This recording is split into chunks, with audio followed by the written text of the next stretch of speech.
అందరికీ నమస్కారం. చాలా సంతోషంగా ఉంది సూర్యలంక బీచ్కి రావటం, ఇక్కడ పరిసర ప్రాంతాలని ఒకసారి పరిశీలించి దీన్ని మరింత డెవలప్ చేసే దిశగా అడుగులు వేయాలి అని చెప్పి మా డిపార్ట్మెంట్ నుంచి ఈరోజు ఇక్కడికి రావడం జరిగింది.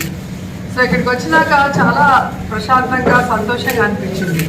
అదే స్ట్రెచ్ 8 కిలోమీటర్స్ ఈ సూర్యలంక బీచ్ బాపట్లలో చాలా సేఫ్టీగా ప్రజలంతా చూస్తే ఇప్పుడు కూడా వీక్ డేస్లోనే ఎంత బాగున్నారంటే ఇంకా వీకెండ్స్ ఎలా ఉంటారో మనం అర్థం చేసుకోగలం.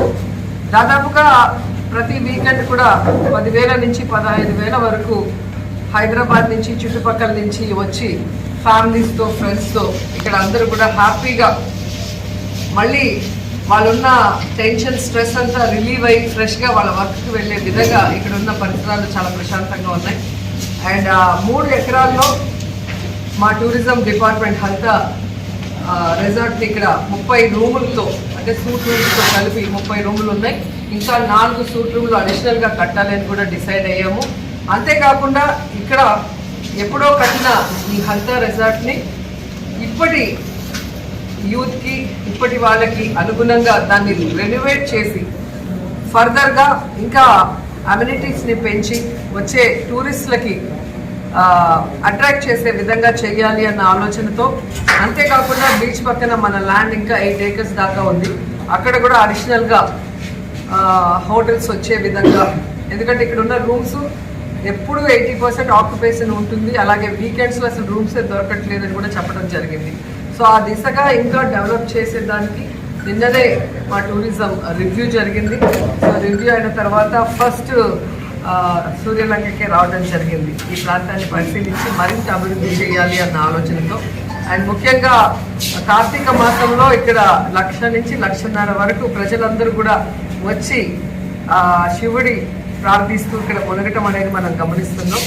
అంటే ఇటు ఆధ్యాత్మికంగా వస్తున్నారు, అలా ఫ్యామిలీస్తో వస్తున్నారు, ఇలా ఎంటర్టైన్మెంట్కి కూడా వస్తున్నారు.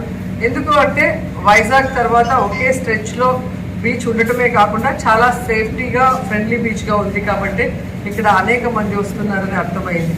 గతంలో నేనైతే చాలా పొలిటికల్ మీటింగ్స్కి బాపట్ల వరకు వచ్చాను ఓపెనింగ్స్కి, కానీ ఈరోజు నా శాఖ ద్వారా ఈ బీచ్ చూసే అవకాశం కలిగింది నాకు. సో మన రాష్ట్రంలో ఉన్న టూరిజం స్పాట్స్ అన్నింటినీ కూడా ఒక్కొక్కటిగా సందర్శిస్తూ వస్తున్నాము. వాటిలో ఏమేమి డెవలప్మెంట్స్ చేయాలి, ఫర్దర్గా ఎక్కడ రెనోవేట్ చేయాలి, ఎక్కడ జనాలకి ఏ సదుపాయం కావాలి టూరిజం తరఫున అనేది మేము వైజాగ్లో చూసాము. అలాగే వెస్ట్ గోదావరికి వెళ్ళడం జరిగింది, తిరుపతి వెళ్ళడం జరిగింది. సో ఆ క్రమంలో ఈరోజు బాపట్ల సూర్యలంక బీచ్కి రావడం జరిగింది. సో ఖచ్చితంగా ఈ ప్రాంతం ఇంకా తొందరగా ఫాస్ట్గా డెవలప్ అయ్యేందుకు మేమందరం కూడా గట్టిగా నిలబడి వర్క్ చేస్తామని కూడా మాటిస్తున్నాం. మీ అందరికీ తెలుసు, దేశమే కాదు ప్రపంచం అంతా కూడా కోవిడ్ వల్ల అతలాకుతలంగా ఉండి టూరిజం కానీ ఇండస్ట్రీ కానీ ఎంత చతికిలబడిందో మనం అందరం కూడా చూసాం. దాంట్లో నుంచి ఇప్పుడిప్పుడే మనం బయటపడుతున్నాం. మళ్ళీ ప్రజలందరూ కూడా బయటకు వచ్చి ఖర్చు పెట్టి టూరిజం స్పాట్స్కి రావడానికి కానీ వాళ్ళు బయటికి రావడానికి కానీ ధైర్యం చేస్తుంది ఇప్పుడే. సో కాబట్టి ఇప్పుడు మనము మార్చ్లో వైజాగ్లో కూడా ఇన్వెస్టర్స్ సమ్మిట్ పెట్టబోతున్నాం, టూరిజం అండ్ ఇండస్ట్రీ కలిపి. ఇప్పటికే చాలామంది మమ్మల్ని అప్రోచ్ అయ్యారు. మొత్తం మన ఏపీలో ఉన్న టూరిజం స్పాట్స్లో ఎక్కడెక్కడ ఏం పెట్టాలని ఎవరెవరు అనుకుంటున్నారో వాళ్ళందరూ కూడా వచ్చి మాతో మాట్లాడి వెళ్తున్నారు. అయితే ఇన్ని రోజులు మేము పీపీపీ మోడల్ కోసం వెయిట్ చేస్తున్నాం, అది కూడా ఈ మధ్యలోనే వచ్చింది. సో ప్రైవేట్ పార్ట్నర్షిప్ ద్వారా ప్రభుత్వం ప్రైవేట్ పార్ట్నర్షిప్తో అద్భుతంగా టూరిజాన్ని డెవలప్ చేసే దిశగా ముందుకు వెళ్తున్నాం. మరి ఫండ్స్ మనం ఓపెనింగ్ చేసేటప్పుడు తేగలిగితే ఫండ్స్ ఉంటేనే చేయాలి, అంతే కదండి. అవి లేకుండా ఊరికే ఒక శంకుస్థాపన చేసేస్తే ఆ రోజుకి పబ్లిసిటీ వస్తుంది, కానీ ఖచ్చితంగా భవిష్యత్తులో ఇలా మీరు వచ్చిన ప్రతి ఒక్కరిని అడుగుతారు. ఆ శంకుస్థాపన చేసిన వాళ్ళని మర్చిపోరు, ఈ కట్టకుండా రాయేసిపోయినాడని రోజు తిడుతూనే ఉంటారు.